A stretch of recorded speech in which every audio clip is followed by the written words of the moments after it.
Bonjour à tous, en ce mercredi, journée des enfants, je vous propose de faire la tournée des breaks exposée au Mondial de l'automobile.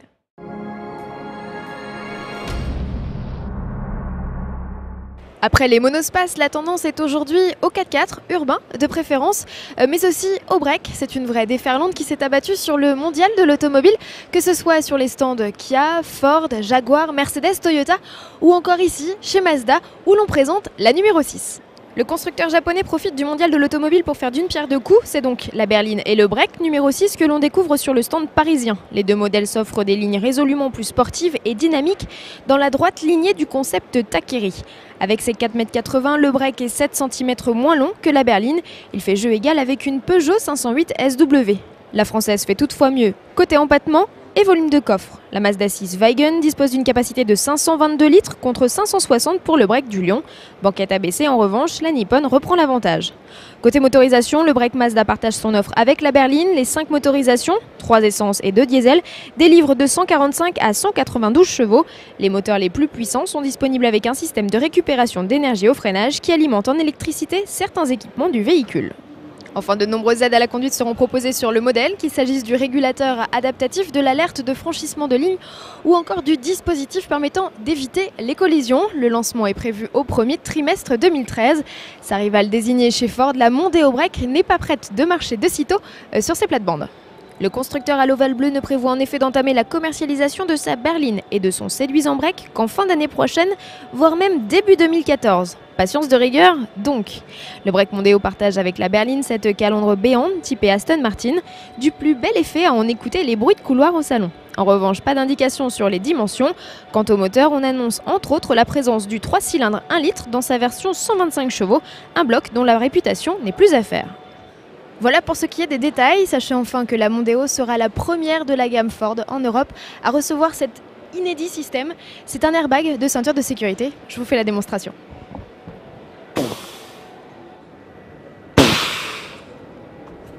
Allez, sans plus attendre, partons à la découverte de deux breaks haut de gamme, dont la Mercedes CLS Shooting Brake. Elle vous est présentée par Quentin Charnollet.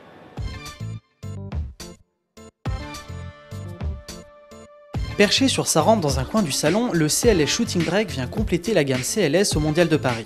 Partant du coupé 4 portes original sorti il y a 2 ans, Mercedes rajoute une malle et gonfle son haillon en lui attribuant toutes les caractéristiques du profil break de chasse. L'allure est unique, très alternative et donne au CLS un style d'avion de ligne tout en conservant une certaine élégance. L'engin n'est pas une limousine mais le confort à bord est optimal. Très franchement, rien ne change par rapport au CLS à part l'installation de série d'une 3e place sur la banquette arrière. Disponible en diesel et en essence, et bien évidemment la version CLS 63 MG, dotée d'un V8 biturbo de 525 chevaux qui fera tourner vos têtes au salon. Prenez le temps de vous arrêter et d'ouvrir le coffre, un plancher en merisier vous attend, ce qui est plutôt raffiné. Du raffinement que l'on retrouve également chez Jaguar. Le félin profite du mondial pour présenter au public français sa XF Sport Break. Cette déclinaison dynamique et sportive de la XF berline fait suite à la X-Type A-State, sortie en 2004 et qui n'avait pas passionné les foules. Ça devrait être une autre affaire pour cette version, d'autant que Jaguar s'est plié à la demande de la clientèle européenne et ne propose que du diesel. Pas de V8 essence donc, 3 blocs sont proposés, un 2 litres de diesel de 200 chevaux, un 3 litres V6 de 240 chevaux et un 3 litres V6S de 275 chevaux. Le tarif de ce dernier atteint 72 700 € associé à la finition la plus haut de gamme. La plus petite motorisation démarre à 48 800 €, des tarifs dans la moyenne de ses concurrentes Audi A6 Avant et BMW Série 5 Touring. Fini les breaks de chasse, passons à un gabarit plus petit. Toyota présente sur son stand un modèle inédit, c'est l'Auris Touring Sport, un modèle qui vous est présenté par Mathieu Bougot. La Toyota Auris Touring Sport est la version break de l'Auris. Inaugurant cette lignée de véhicules, elle bénéficie donc du design nouvelle génération de la marque avec ses phares très effilés, à mi-chemin entre une Civic et une Subaru WRX. Les antibrouillards enchâssés dans des logements en forme de triangle et le pare-brise très incliné donnent également un côté sportif, confirmant le nom officiel. La ligne de toit est également descendante, offrant un profil de coupé. L'Auris Touring Sport devrait bénéficier des mêmes motorisations que sa version compacte, c'est-à-dire un 1,3 litre essence de 99 chevaux, 2 diesel de 90 et 126 chevaux, mais surtout un hybride de 136 chevaux. La bataille promet d'être rude sur un secteur qui ressuscite et qui reprend les armes face aux monospaces compacts qui lui ont un peu volé la vedette ces dernières années.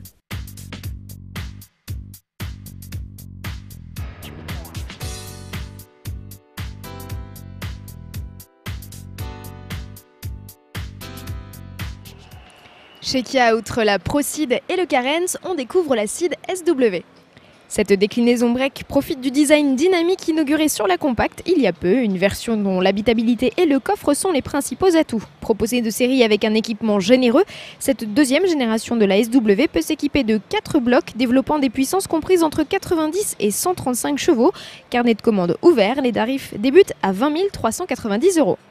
Et tiens, restons sur le stand Kia avant que le public ne se presse ici. Toute une préparation s'impose, une sorte de rituel que nous avons pu suivre. Je vous invite donc dans les coulisses du stand Kia. «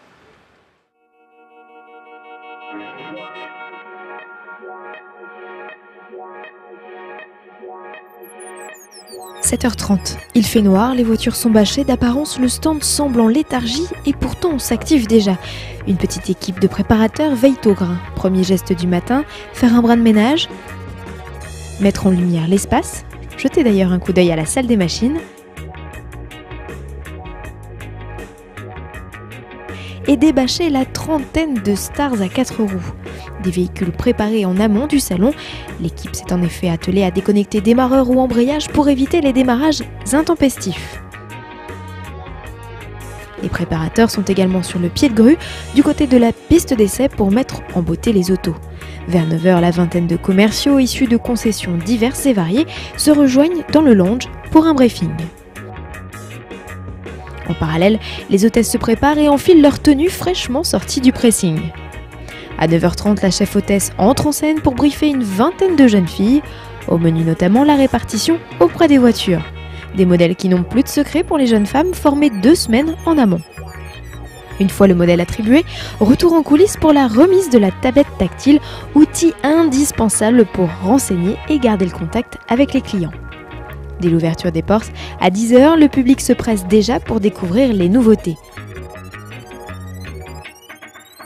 On fait vite le plein et pour amuser le public, le stand s'anime à heure fixe au travers de jeux ludiques pour petits et grands. Le stand ne désemplira pas jusqu'à 20 h, heure de la fermeture et début d'un nouveau cycle, celui du ménage et du bâchage des voitures. Voilà une chose est sûre, vous ne regarderez certainement plus les stands de la même façon désormais. Allez, tout de suite, c'est l'heure de notre interview RTL Auto Plus du jour. Laurent Capello et Christophe Bourou passent sur le grill Dominique Chapat, le taulier de l'émission M6 Turbo. Dominique Chapat, 25 ans de turbo, vous en avez pas marre? Éternelle question, éternelle réponse. Si j'en avais marre, j'arrêterais immédiatement parce que je pense qu'il n'y a de pire situation que de donner l'apparence qu'on s'amuse et qu'on prend du plaisir à faire ce qu'on fait. Voilà. Et à mon avis, on ne trompe personne. On fait illusion pendant quelques heures, quelques jours. Voilà. Donc, franchement, sincèrement, si j'en avais marre, d'abord en me rasant dans ma glace, je me dirais faut que t'arrêtes, t'y crois plus et t'es plus persuasif et j'arrêterai. Mais c'est pas le cas. Dominique, le mondial, c'est un endroit extraordinaire pour vous. Vous avez le contact avec vos fans. Finalement, c'est assez rare d'être entouré. C'est rare d'avoir des fans? Non, d'être au contact. Là, vous êtes immergé, là. Non, pas. Oui, c'est un peu le précaré des journalistes automobiles en général. Hein. Non, puis des amateurs, des téléspectateurs de turbo et des amateurs d'automobile, vous êtes au contact, là. J'en tire beaucoup d'avantages parce que d'abord je suis quelqu'un qui est resté très simple, donc quand on me demande de participer à des photos, de signer quoi que ce soit ou de me raconter quelque chose, j'écoute parce que je pense que c'est la base déjà de la correction vis-à-vis au regard des gens justement qui vous regardent. Le principe de j'ai pas le temps et une autre fois c'est détestable, je pense que ça porte préjudice très vite. Une interview à retrouver dès 18 h sur les sites rtl.fr et autoplus.fr. Profitez-en, les JT en direct du Mondial de l'Automobile, c'est bientôt fini. Vous pouvez d'ores et déjà tous les revisionner en vous connectant à l'adresse salon.autoplus.fr ou bien en téléchargeant l'application officielle du Mondial. Elle est gratuite. Moi, je vous dis à demain.